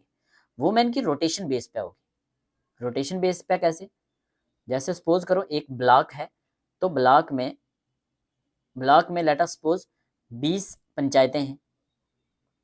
तो 20 पंचायतों में अगर कोई पंचायत नंबर 5 में अगर इस साल फीमेल की सीट रिजर्व थी, तो अगले इलेक्शन में इसमें नहीं होगी, इससे आगे चली जाएगी, जैसे 7 में चली जाएगी। रोटेशन बेसिस पे होगी। एक रोटेशन फार्मूला बता दिया जाएगा, तो रोटेशन बेसिस पे चीजें चलेंगी। ठीक है, तो ये क्वेश्चन एग्जाम में पूछा जाएगा। 33% रिजर्वेशन है एससीज की, एसटीज की और वुमेन की पंचायत में। टेन्यूर कितना होगा? टर्म कितना होगा? सेक्शन 5 में बात करता है टर्म ऑफ ऑफिस। तो सरपंच 5 साल के लिए, नायब सरपंच 5 साल के लिए, पंच 5 साल के लिए। सेक्शन 6 बात करता है डिस्क्वालिफिकेशन फॉर मेंबर्स। कौन से मेंबर? सरपंच को अगर डिस्क्वालीफाई करना है, या नायब सरपंच को, या पंच को, कैसे करेंगे? ठीक है, कैसे करेंगे? कुछ ग्राउंड्स दिए हैं। अगर पता चलता है कि कोई गवर्नमेंट मुलाजिम बंदा था, वो सरपंच या पंच या नायब सरपंच बना हुआ है, तो उसको हटा दिया जाएगा। पंचायत के इलेक्शन लड़ने के लिए मिनिमम एज 21 ईयर होनी चाहिए। अगर इससे कम एज का कोई पर्सन इलेक्शन लड़ के बना है, तो उसको हटा दिया जाएगा। अगर एससी एसटी की सर्टिफिकेट किसी ने फेक तरीके से बनाई है, तो उसको डिस्क्वालीफाई किया जाता है। सेक्शन 6 में बात करता है। विलेज का चौकीदार अगर कोई इलेक्शन लड़के पंच सरपंच बन गया है, तो वो डिस्क्वालीफाई कर दिया जाएगा। मतलब चौकीदार नहीं बन सकता, नंबरदार या लंबरदार नहीं बन सकता। कोई डॉक्टर ने डिक्लेयर कर दिया कि फलाने बंदे का दिमाग ठीक नहीं है, तो ये डिस्क्वालीफाई कर दिया जाएगा। कोई पर्सन, लेट अस सपोज कोई पर्सन था आपके गांव का, श्यामलाल पहले आर्मी में था, तो आर्मी में उसने कोई बदतमीजी वगैरह की, तो वहां उसको डिसमिस कर दिया आर्मी से। तो आके अब वो इलेक्शन लड़ सकता है क्या? वो नहीं लड़ सकता, क्योंकि उसको डिसमिस किया हुआ है गवर्नमेंट सर्विस से, वो नहीं लड़ेगा। ठीक है। उसके बाद कोई ऐसा पर्सन जो बैंक ने डिफाल्टर बना दिया है कि इसने लोन लिया था तो लोन पे नहीं किया, ये डिफाल्टर है, तो ऐसे पर्सन को डिस्क्वालीफाई कर दिया जाएगा। या पहले तो एलिजिबल ही नहीं है, अगर गलती से बन गए तो डिस्क्वालीफाई कर दिया जाए। तो क्या पढ़ा हमने? सेक्शन 5 में टर्म ऑफ ऑफिस की बात होती है, पंच सरपंच और नायब सरपंच सब 5 साल के लिए। सेक्शन 6 में डिस्क्वालीफाई कैसे किया जाएगा, ये बातें सारी हमने कर ली। डिस्क्वालीफाई इलेक्शन जो नहीं लड़ सकता, सारी हमने ऊपर हटाने की बात कर दी। डिस्क्वालीफाई मतलब कोई लड़ना चाह रहा है, नॉमिनेशन फॉर्म, नॉमिनेशन भर रहा है कोई, अगर कोई फॉर्म भर रहा है तो हमें पता चला वो गवर्नमेंट मुलाजिम है, उसका डिस्क्वालीफाई हो जाएगा। वो 21 साल से कम है, डिस्क्वालीफाई हो जाएगा। एससी एसटी की सर्टिफिकेट सही नहीं है, तो डिस्क्वालीफाई हो जाएगा। अगर कोई चौकीदार इलेक्शन लड़ रहा है तो डिस्क्वालीफाई हो जाएगा। नंबरदार डिस्क्वालीफाई हो जाएगा। दिमागी सही नहीं है, डिस्क्वालीफाई हो जाएगा। आर्मी या किसी सर्विस से निकाला गया है तो डिस्क्वालीफाई हो जाएगा। डिफाल्टर है बैंक वगैरह किसी चीज का, तो डिस्क्वालीफाई हो जाएगा। अगर इनमें से कोई जीत के आ गया है, पहले हमने ये गलती नहीं पकड़ी, उसको बाद में रिमूव कैसे करना है, तो रिमूवल की बात की जाती है सेक्शन 7 में। रिमूवल ऑफ सरपंच, नायब सरपंच या हल्का पंचायत का मेंबर। वो कौन होंगे? सरपंच और नायब सरपंच या वार्ड मेंबर होंगे। एक रेजोल्यूशन पास किया जाएगा जिसमें 2/3 मेजोरिटी चाहिए। याद रखना, 66% मेजोरिटी। मतलब अगर एक पंच को रिमूव करना है एक वार्ड से, और उस वार्ड में टोटल 100 लोग हैं जो 100 लोग हैं जो वार्ड मजलिस के हैं। वार्ड मजलिस मतलब जो वोट देने के काबिल हैं 18 से ऊपर 100 बंदे हैं, तो 66% लोग चाहिए। मतलब इसमें से 66 बोलेंगे इसको हटाओ तो तभी हटाया जाएगा, इतना टफ है हटाना। ठीक है, अगर पंचायत से किसी को हटाना है, एक पंचायत में सपोज करो 1000 लोग हैं, 1000 हल्का मजलस है, मतलब 1000 बंदे हैं 18 प्लस और रजिस्टर्ड वोटर, इस पंचायत के सरपंच को हटाना है तो 66% या 2/3 मेजोरिटी चाहिए। तो 66 कितनी होगी, 66 कितनी होगी 660, 660 लोगों को वोट करना पड़ेगा इसको हटाने के लिए। तो रिमूवल टफ है। रिमूवल के ग्राउंड क्या क्या है, एनी डिस्क्वालिफिकेशन जो सेक्शन 6 में मेंशन है। सेक्शन 6 में मतलब अगर हमें पता चला है कि कोई गवर्नमेंट मुलाजम जीत के आया है, या किसी की एज 2-4 दिन कम थी, या SC ST फ्रॉड थी, या कोई चौकीदार था, या नंबरदार था, या माइंड से ही नहीं है, या गवर्नमेंट सर्वेंट डिसमिस्ड है, तो उसको हमने हटाना है। तो यही तरीका है, 66% वोट उसके खिलाफ जाने चाहिए। या कोई ग्रास मिसकंडक्ट, कोई किसी ने गलत बदतमीजी लड़ाई झगड़ा किया है, या अपनी ड्यूटी अच्छे से नहीं कर रहा, या 3 कंसेक्यूटिव मीटिंग से वो एब्सेंट है। कोई भी ऐसा सरपंच, कोई भी ऐसा सरपंच जो 3 कंसेक्यूटिव मीटिंग से एब्सेंट रहता है, उसको हटा दिया जा सकता है, बट 2/3 मेजोरिटी के साथ। ठीक है, चलिए आगे। सेक्शन 8, सेक्शन 8 बात करता है वैकेंसीज ऑफ हल्का पंचायत। अगर किसी को डिसक्वालीफाई कर दिया, ये ऊपर वाला प्रोसीजर लगा के, या किसी की डेथ हो गई, या किसी ने रिजाइन कर दिया, तो वैकेंसी खाली हो जाएगी। वो फिल कैसे करनी है, सेक्शन 8 बात करता है। सेक्शन 9 बात करता है अपॉइंटमेंट ऑफ एडमिनिस्ट्रेटर। क्या मतलब है इसका, किसी हल्का पंचायत में किसी वजह से पंचायत के इलेक्शन नहीं हो पाए, या किसी वजह से पंचायत को डिसॉल्व कर दिया गया है, तो उस केस में गवर्नमेंट जो होगी वो एक एडमिनिस्ट्रेटर को अपॉइंट करेगी। जब तक नेक्स्ट हल्का पंचायत इस्टेब्लिश नहीं होता, तब तक एक हल्का panchayat, if in case halqa panchayat not constituted by any reason, चाहे वो डिसॉल्व हो गई है, या किसी लड़ाई झगड़ा की वजह से इलेक्शन नहीं हो पाए, या कुछ भी नहीं हो पाया, कोई भी रीजन हो, उस केस में गवर्नमेंट एक एडमिनिस्ट्रेटर को अपॉइंट करेगी, और वो एडमिनिस्ट्रेटर एडिशनल डिस्ट्रिक्ट मैजिस्ट्रेट के रैंक से नीचे नहीं होना चाहिए। एडिशनल मतलब सरपंच का काम कौन करेगा, ये वाला बंदा, फिर जो एडमिनिस्ट्रेटर होगा, और ये एडिशनल डिस्ट्रिक्ट मैजिस्ट्रेट से कम नहीं होना चाहिए। सेक्शन 10 क्या बात करता है, remuneration to sarpanch and panch. Remuneration means जो उनको पैसे मिलेंगे, मंथली कुछ पैसे दिए जाएंगे, कुछ सैलरी दी जाएगी पंचिस को और सरपंचिस को। ये सेक्शन 10 बात करता है। सेक्शन 11 बात करता है अगर सरपंच ने नायब सरपंच ने या पंच ने रिजाइन करना है, तो सेक्शन 11 बात करता है नायब सरपंच ने या नायब सरपंच या पंच, वार्ड में कौन होता है, पंच, इन्होंने रिजाइन करना है तो ये सरपंच को करेंगे। अगर सरपंच ने करना है तो ये सरपंच BDO को करेगा, ब्लॉक डेवलपमेंट ऑफिसर को याद रखना। सरपंच किसको करेगा रिजाइन, BDO को। नायब सरपंच और पंच किसको रिजाइन करेंगे, सरपंच को। सेक्शन 12 बात करता है पावर्स और फंक्शन क्या होंगे हल्का पंचायत के, क्या होंगे उस एरिया के लिए डेवलपमेंट के काम करने, स्ट्रीट लाइट लगवानी, प्लान बनाने, यहाँ नाली की ज़रूरत है, यहाँ ड्रेनेज का इशू है, यहाँ लाइट नहीं है, यहाँ पोल की ज़रूरत है, यहाँ स्ट्रीट लाइट्स की ज़रूरत है, यहाँ टाइलों की ज़रूरत है, इधर वॉशरूम का इशू है। ये सारी जो चीज़ें होंगी ये पावर्स और फंक्शन होंगे हल्का पंचायत के सेक्शन 12 में। सेक्शन 13 बात करेगा प्रॉपर्टी क्या क्या होगी हल्का पंचायत की। उस पंचायत में सपोज करो कोई रोड है तो वो प्रॉपर्टी पंचायत की है। कोई भी सरकारी प्रॉपर्टी जो उस हल्का पंचायत में होगी वो सरकारी पंचायती प्रॉपर्टी हल्का पंचायत की होगी। ठीक है, हल्का पंचायत के फंड के बारे में बात करता है सेक्शन 14, फिर चैप्टर 6। अब यहाँ खत्म हो गए हैं हमारे ब्लॉक विलेज वाले। नेक्स्ट क्या है, block development council. Block development council क्या, विलेज वाले मैंने ऊपर क्या बताया था आपको कि जो पंचायत के रिलेटेड हैं, पंचायत के रिलेटेड कौन कौन से हैं, पंचायत के रिलेटेड हैं ये वाले इतने। ठीक है, 1A 2 3 4 5 चैप्टर पंचायत के रिलेटेड हैं, और BDC के रिलेटेड हैं 6 से लेकर 10 तक, ब्लॉक डेवलपमेंट काउंसिल के रिलेटेड। चलिए आगे। तो चैप्टर 6 बात करता है ब्लॉक डेवलपमेंट काउंसिल की। सेक्शन 27 और 28 इसके लिए इंपॉर्टेंट है। तो सेक्शन 27 और 28 किसके रिलेटेड है? बीडीसीज के रिलेटेड। एक सेक्शन 27 कहता है एक ब्लॉक डेवलपमेंट काउंसिल होगी और उस काउंसिल में एक चेयरपर्सन होगा। एक काउंसिल होगी, एक बॉडी बनेगी, इसको बोलेंगे ब्लॉक डेवलपमेंट काउंसिल। इस काउंसिल का हेड कौन होगा? इसका चेयरपर्सन कौन होगा? वो होगा बीडीसी।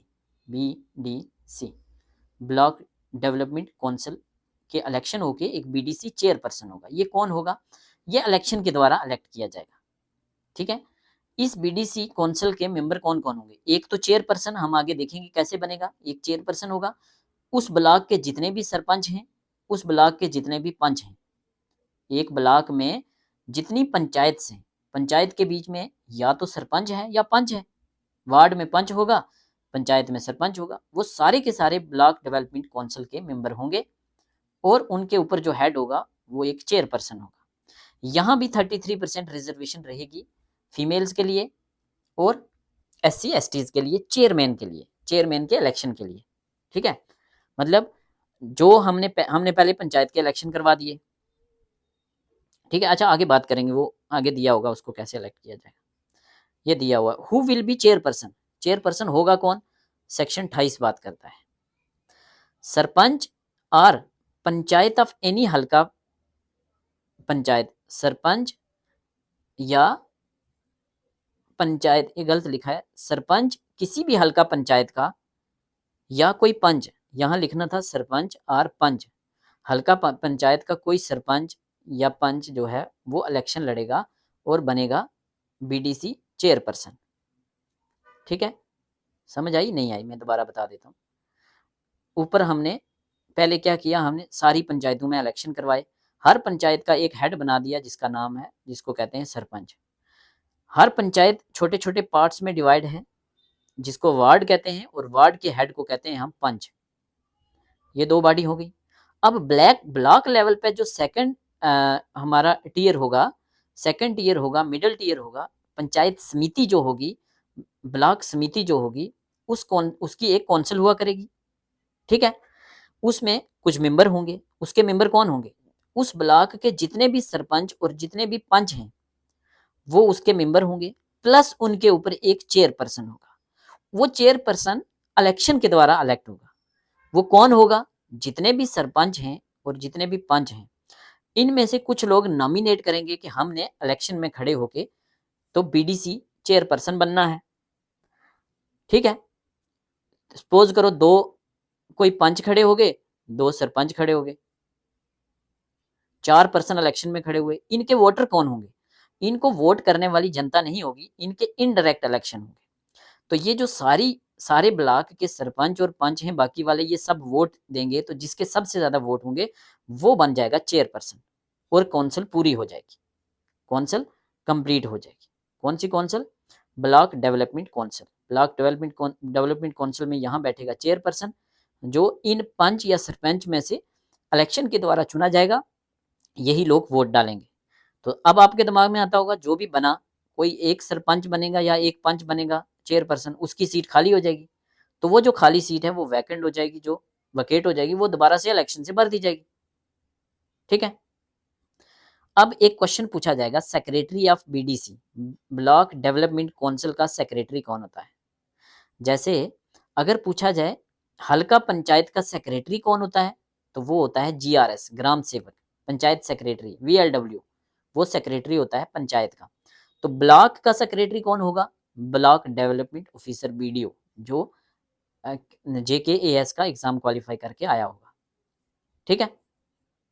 ब्लॉक डेवलपमेंट काउंसिल होगी, ये काउंसिल है, इसमें पंच हैं सारे इस ब्लॉक के, सरपंच हैं सारे इस ब्लॉक के, और पंच और सरपंच में से एक बंदा खड़ा हो गया है इलेक्शन में, वो बीडीसी चेयरपर्सन बन गया है।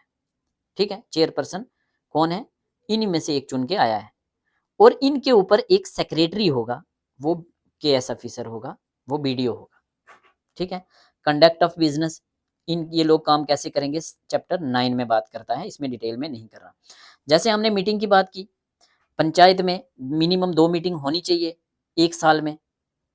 2 ग्राम सभा होनी चाहिए मिनिमम, 4 से 5 होती है नॉर्मल, मिनिमम 2 होनी चाहिए। वार्ड में मैक्स मिनिमम 4 होनी चाहिए। ऐसे ब्लॉक के केस में हर महीने में 1 मीटिंग होनी चाहिए, हर महीने में 1 मीटिंग, साल में 12 मीटिंग, ठीक है। प्रिजाइड कौन करेगा? बीडीसी। मीटिंग को प्रिजाइड कौन करेगा? इलेक्टेड। तो इलेक्टेड बीडीसी चेयरपर्सन है, बीडीओ नहीं है, वो सेक्रेटरी है, वो एग्जाम पास करके गया है। सेक्शन 1440 सेक्शन 40 बात करता है सरपंचिस और सरपंचिस के इलेक्शन हल्का पंचायत में कौन इलेक्ट करेगा, ये बात हम कर चुके हैं। जो इलेक्टोरेट्स होंगे हल्का पंचायत के सारे 18 सालों से ऊपर वाले लोग, ठीक है, जिसको हमने हल्का मजलिस बोला था। ये सेक्शन 40 बात करता है, याद करना, 40 यहाँ आके बात कर रहा है। 40 कहाँ? इधर ब्लॉक में जाके इलेक्शन ऑफ सरपंच की बात कर रहा है। Election of chairperson of block development council, जो अभी हमने चेयरपर्सन बनाया है, उसके बारे में सेक्शन 41 बात करती है। इसको कौन इलेक्ट करेगा? सरपंच और पंच, सेम ब्लॉक के। होल्डिंग ऑफ इलेक्शन, किसके इलेक्शन? पंचायत के इलेक्शन की बात कर रहे हैं हम। तो कब होंगे? जब 1 महीना अभी पंचायत का टेन्यूर सपोज करो 5 साल है, तो अभी 1 महीना बच रहा होगा तो इलेक्शन कराने पड़ेंगे। या अगर किसी वजह से डिसॉल्व कर दी है पंचायत, तो डिसॉल्व के बाद अगले 6 महीनों के अंदर अंदर हमें दोबारा इलेक्शन करवाने पड़ेंगे। तो अब नेक्स्ट जाते हैं हम थर्ड टियर पे, जो कि क्या है? District planning and development board. District planning and development board section 45 बात करता है constitution of district development and district planning and development board. Each district, her district में एक डिस्ट्रिक्ट प्लानिंग और डेवलपमेंट बोर्ड होगा, ठीक है, जो कॉन्स्टिट्यूट किया जाएगा गवर्नमेंट गैजेट में नोटिफिकेशन करके। तो इस district development and district planning and development board में कौन कौन से मेंबर होंगे? कौन कौन होगा? ये एक डिस्ट्रिक्ट प्लानिंग और डेवलपमेंट काउंसिल है, तो यहाँ कौन कौन होगा? पुराने की बात कर रहे हैं, अभी हमने बीडीसी के अमेंडमेंट नहीं हुई 2020 में, उससे पहले की बात कर रहे हैं। जो डिस्ट्रिक्ट लेवल पे एक बोर्ड होगा, उसका नाम क्या होगा? उसका नाम होगा district planning and development board, ठीक है। एक तो होगा उसका chairperson of block development council. जो बीडीसी चेयरपर्सन हमने बीडीसी काउंसिल में चुना है, तो एक तो वो होगा। अब डिस्ट्रिक्ट में एक थोड़ी होगा, जितने भी डिस्ट्रिक्ट के जितने भी ब्लॉक हैं उन सब के चेयरपर्सन होंगे उसके मेंबर। और कौन होगा? और उस एरिया में से कोई मेंबर ऑफ पार्लियामेंट है अगर, तो लेट अस सपोज जम्मू की बात करते हैं हम, डिस्ट्रिक्ट जम्मू में हम बोर्ड बना रहे हैं, डिस्ट्रिक्ट जम्मू में हम बना रहे हैं district planning and development board. 2020 से पहले थी ये, ठीक है। District planning and development board बना रहे हैं, तो इसमें कौन कौन होंगे? इसमें पहले नंबर पे जो भी जितने भी ब्लॉक हैं, जितने भी जम्मू के अंदर ब्लॉक हैं, उन सब ब्लॉक के जो बीडीसी चेयरपर्सन होंगे वो सारे होंगे। और कौन होगा? और डिस्ट्रिक्ट जम्मू से जो मेंबर ऑफ पार्लियामेंट इलेक्ट होके गया है जुगल किशोर, वो होगा। और मेंबर ऑफ लेजिस्लेचर, जितने भी एमएलए हैं, जितने भी एमएलए, ऑलमोस्ट मुझे लग रहा है 11 एमएलए जम्मू से जीत के गए, तो 11 एमएलए होंगे, एक एमपी होगा। जितने ब्लॉक हैं इसमें, और ब्लॉक के जो बीडीसी चेयरपर्सन है वो सारे मेंबर होंगे। और कौन होगा? और चेयरपर्सन टाउन एरिया कमेटी का जो चेयरपर्सन होगा वो भी इसका मेंबर होगा। म्युनिसिपल काउंसिल का अगर कोई मेंबर है, प्रेसिडेंट है, तो वो भी मेंबर होगा। फिर चेयरपर्सन अमंग मेंबर ऑफ, इसका अपना एक चेयरपर्सन बनेगा, एक वो होगा, एक इसका अपना चेयरपर्सन होगा, और उसके ऊपर होगा एडीडीसी, जो एडिशनल डिस्ट्रिक्ट डेवलपमेंट कमिश्नर। ये चीफ एग्जीक्यूटिव ऑफिसर का काम करेगा। तो चीफ एग्जीक्यूटिव ऑफिसर कौन होगा district planning and development board का? एडीडीसी। ये कौन होगा? ये सीनियर केएस ऑफिसर होगा या आईएएस होगा। जैसे राजौरी में आपको पता है थापा साहब थे जिनकी डेथ हो गई ये इंडिया पाक वार में, वो एडीडीसी राजौरी थे, additional district development commissioner Rajouri थे। और जो राजौरी का डिस्ट्रिक्ट प्लानिंग डेवलपमेंट बोर्ड था, उसके चीफ एग्जीक्यूटिव थे वो। और कौन था उसका मेंबर? वहाँ का जो लोकल एमएलए है वो भी मेंबर होगा। वहाँ से जितने भी वहाँ का लोकल एमपी है जो, वो मेंबर होगा। वहाँ के जितने भी एमएलए जीत के आए हैं वो सारे मेंबर होंगे। और म्युनिसिपल काउंसिल का जो प्रेसिडेंट है वो होगा। टाउन एरिया कमेटी का अगर कोई चेयरपर्सन है वो होगा। तो ये चीजें होंगी, 2-3 बार इसको पढ़ोगे तो याद हो जाएगा। चैप्टर 12 बात करता है पंचायती अदालत की, वेरी वेरी इंपॉर्टेंट। सेक्शन कौन सा बात करता है पंचायत अदालत की? तो सेक्शन 48 बात करता है पंचायत अदालत की। पंचायत अदालत में टोटल 5 मेंबर होंगे। कितने मेंबर होंगे? 5 मेंबर होंगे। ये 5 मेंबर कौन नॉमिनेट करेगा? Who shall be nominated by prescribed authority out of panel. एक पैनल बनाया जाएगा हल्का पंचायत के इलेक्टोरेट के द्वारा। जो 18 प्लस लोग होंगे उनके बीच में से एक पैनल बनाया जाएगा पढ़े लिखे लोगों का। तो वो पढ़े लिखे लोग जो हैं वो बताएंगे, वो पैनल एक बनाएंगे। तो उन पैनल में से 5 बंदे जो हैं वो फाइनल इलेक्ट किए जाएंगे। वो पढ़े लिखे होने चाहिए, उनकी एज 21 साल नहीं 30 साल से ज़्यादा होनी चाहिए। ना तो वो सरपंच होना चाहिए, ना नायब सरपंच होना चाहिए, ना पंच होना चाहिए, ना कोई गवर्नमेंट मुलाजिम होना चाहिए। ये भी 5 साल के लिए होगा और इसका कोरम 3 साल होगा। कोरम कितना होगा? सॉरी, कोरम इसका 3 होगा। तो अभी आपको समझ अगर नहीं आई तो सिंपल सी बात करो कि पंचायत में एक अदालत, एक जुडिशियल बॉडी होगी, एक अदालत टाइप होगी जिसको बोलेंगे पंचायत अदालत। इसमें कितने मेंबर होंगे? इसमें 5 मेंबर होंगे। ठीक है, ये 5 मेंबर कौन इलेक्ट करेंगे? वहां के ही 18 प्लस लोग जो हैं उनका वो एक पैनल बनाएंगे। उनमें से कुछ लोग जो मिलके एक पैनल बनाएंगे, उन पैनल में से ही सिलेक्ट किए जाएंगे 5 बंदे। ठीक है, ये 5 बंदे पढ़े लिखे होने चाहिए, 30 साल की एज होनी चाहिए इनकी, सरपंच पंच कोई गवर्नमेंट मुलाजिम नहीं होना चाहिए। और ये इन्होंने कोई भी डिसीजन लेना है, कोई फैसला लेना है, कोई कचहरी करनी है, कोई किसी को इंसाफ देने की बात करनी है, तो कोरम कितना होना चाहिए? 5 में से कम 3 मेंबर होने चाहिए, तभी बात आगे बढ़ेगी। ठीक है, अब हम आगे चलते हैं अमेंडमेंट पे। जितने भी अमेंडमेंट हुए हैं जम्मू एंड कश्मीर पंचायती राज 1989 में। ये एक्ट आया कब? 1989 में आया। आने के बाद 7 साल के बाद पहला अमेंडमेंट होता है, इसमें आते हैं पंचायती राज रूल। तो 1996 में इसका पहला अमेंडमेंट होता है जिसमें पंचायती राज रूल की बात होती है। उसके बाद 1999 में एक अमेंडमेंट और होता है जहां पंचायत को पावर दी जाती है कि वो अपना बजट बना सकती है। ठीक है, तो बजट बनाने की पावर कौन से अमेंडमेंट में हुई? 1999 वाले में। पंचायत रूल 1996, 2 हो गए।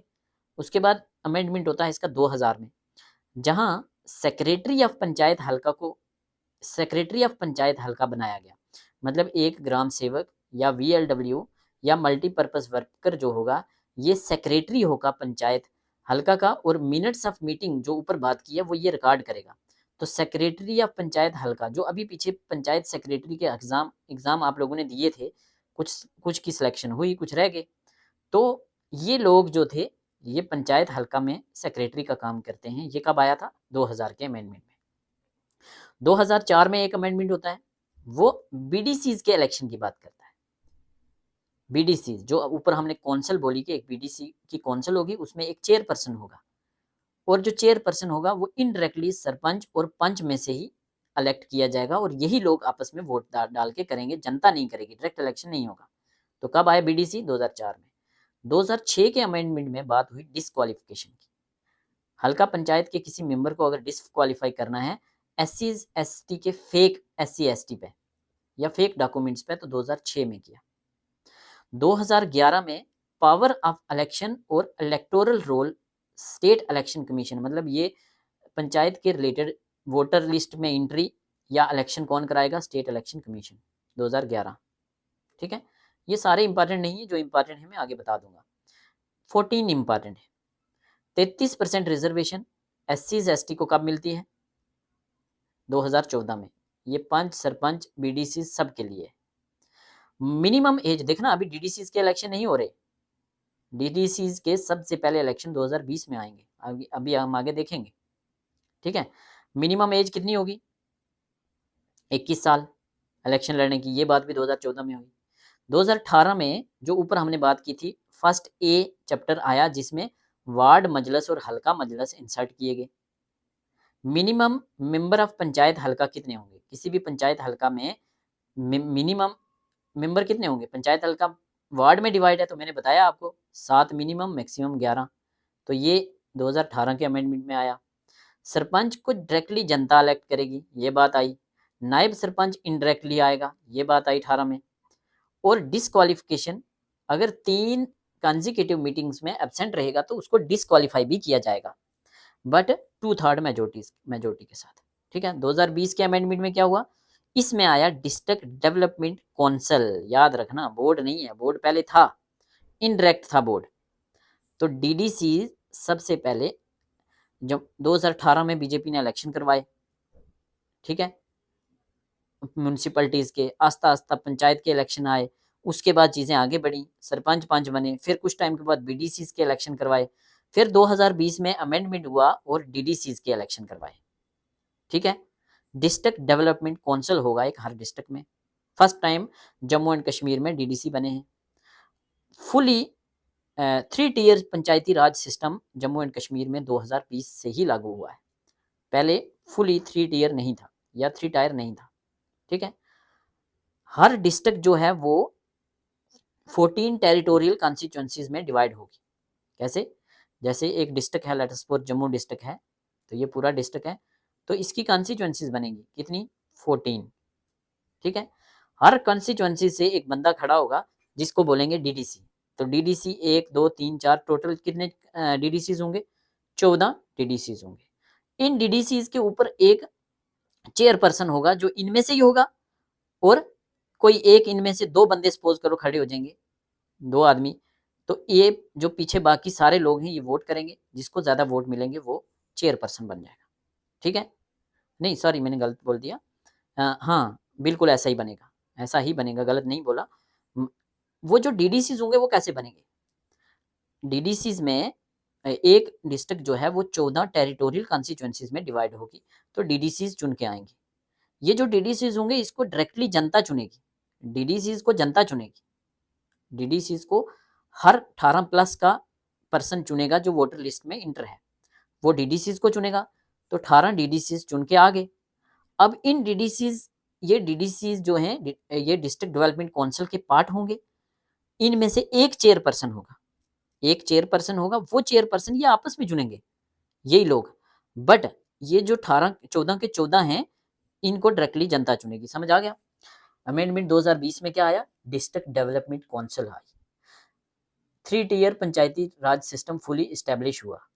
डिस्ट्रिक्ट को, हर डिस्ट्रिक्ट को 14 टेरिटोरियल कॉन्स्टिट्यूएंसीज में डिवाइड किया जाएगा और हर एक कॉन्स्टिट्यूएंसी से एक डीडीसी बनेगा, जिस डीडीसी को जनता डायरेक्टली इलेक्ट करेगी।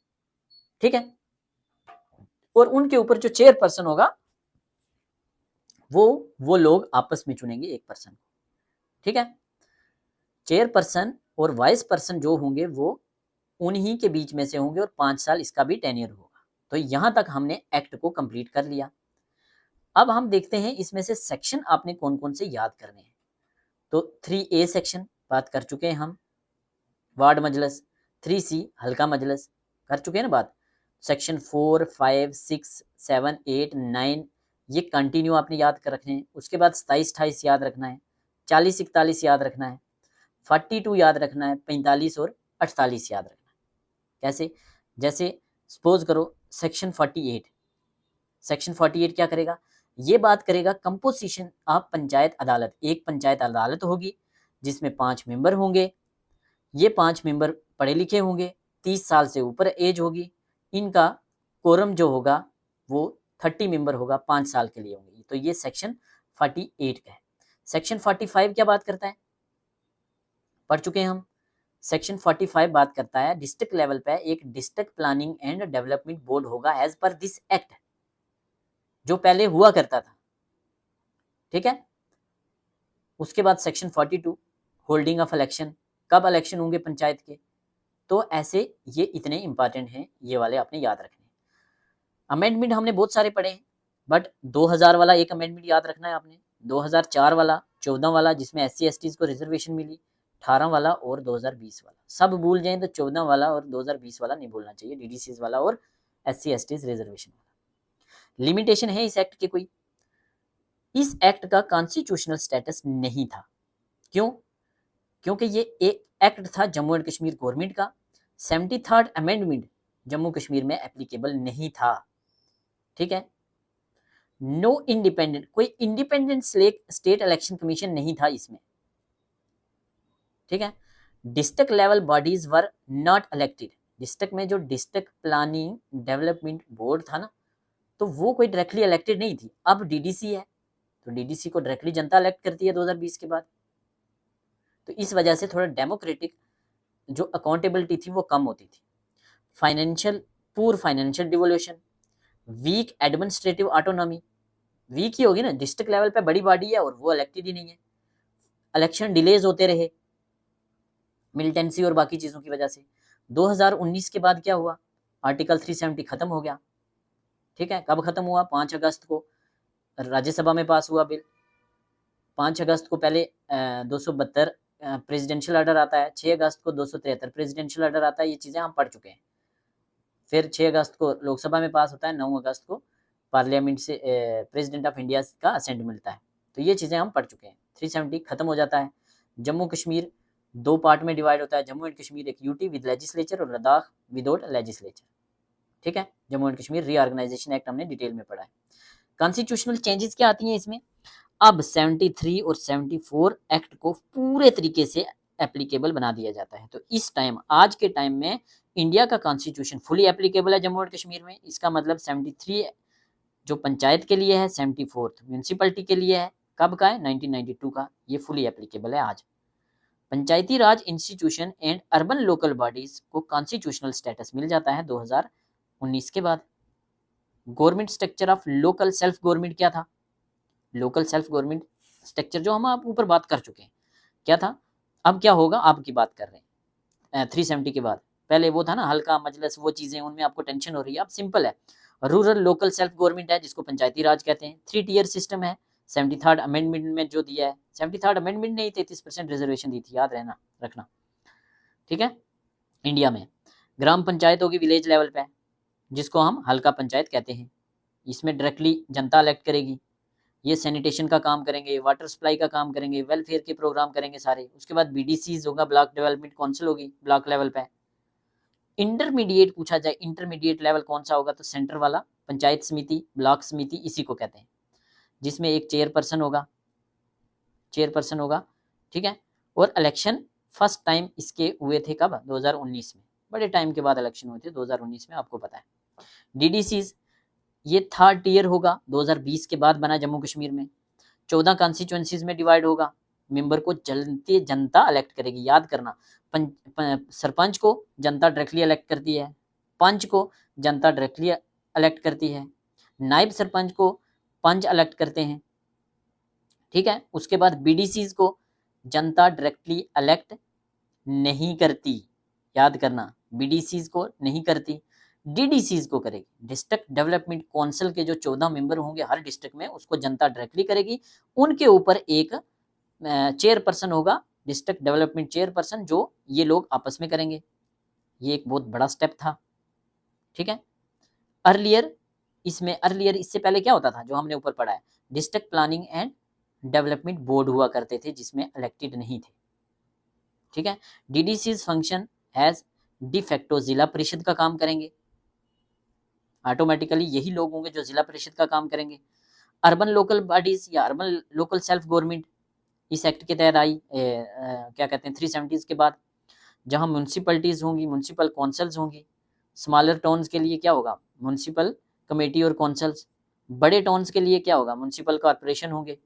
2018 में फर्स्ट टाइम 13 साल के बाद इलेक्शन हुए थे म्यूनसिपल कम्युनिटी के और काउंसिल्स के, याद रखना, पूछा जाता है कि म्यूनसिपल कमेटीज एंड काउंसिल के इलेक्शन कब हुए थे फर्स्ट टाइम जम्मू कश्मीर में, तो 13 सालों के बाद हुए, 2018 में हुए, 13 साल के गैप के बाद।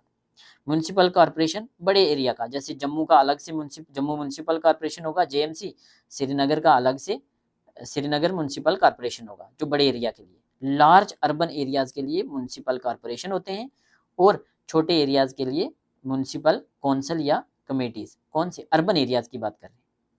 इसको कौन गवर्न करेगा, Jammu and Kashmir municipal corporation act 74th amendment वाला, ठीक है। जिसमें मेयर होते हैं, डिप्टी मेयर होते हैं, इलेक्टेड वार्ड मेंबर होते हैं, ये होते हैं, आपको पता है। की रिफॉर्म क्या हुए 2019 के बाद, Panchayati Raj institution and urban local bodies received fund from directly central government से फंड मिलने लगे, पहले फंड्स की कमी थी। Allocation under 14th and 15th finance commission, ये पूछा जाएगा, 14th and 15th finance commission. Capacity building में पीआरआई की पंचायती राज इंस्टीट्यूशन के जो 5 सरपंच होते हैं उनकी ट्रेनिंग्स होने लगी, ट्रेनिंग प्रोग्राम हुए। Greater transparency, online portal for e governance, fund utilization, service delivery, women's को एम्पावरमेंट मिली, 33% रिजर्वेशन मिल गया सबको। ठीक है, थोड़ा कंपेरेटिव चार्ट देख लेते हैं 2019 से पहले और बाद। 2019 से पहले 73rd और 74th अमेंडमेंट 1992 वाले एप्लीकेबल नहीं थे, कॉन्स्टिट्यूशनल बैकिंग नहीं थी। अब 73rd और 74th अमेंडमेंट फुली एप्लीकेबल है जम्मू एंड कश्मीर में। पहले 2 टियर सिस्टम था जम्मू एंड कश्मीर में, विलेज और ब्लॉक, अब फुली 3 टियर सिस्टम है, क्योंकि 3rd टियर जो था district planning and development board, वो जनता इलेक्ट नहीं करती थी। अब उसकी जगह बीडीसीज है, ब्लॉक डेवलपमेंट डीडीसीज है, डिस्ट्रिक्ट डेवलपमेंट काउंसिल, जिसको जनता इलेक्ट करती है। डिस्ट्रिक्ट प्लानिंग स्टेट अपॉइंट करती थी, डिस्ट्रिक्ट प्लानिंग डेवलपमेंट बोर्ड, तो मतलब डिस्ट्रिक्ट लेवल पर प्लानिंग होती थी, ये लोग करते थे। अब डायरेक्टली इलेक्टेड करती है, जो काउंसिल जनता इलेक्ट करती है, जिसको वो करती है प्लानिंग डिस्ट्रिक्ट लेवल पे। इलेक्शन इरेगुलर थे, डिलेड होते थे, तो अब कह रहे हैं रेगुलर, बट एक ही बार हुए हैं, आगे देखते हैं होते हैं या नहीं। अर्बन गवर्नेंस वीक थी पहले, क्योंकि इलेक्शन ही नहीं होते थे, अब मजबूत करने की कोशिश की है, इलेक्शन हुए हैं, बोल रहे हैं आगे भी होंगे।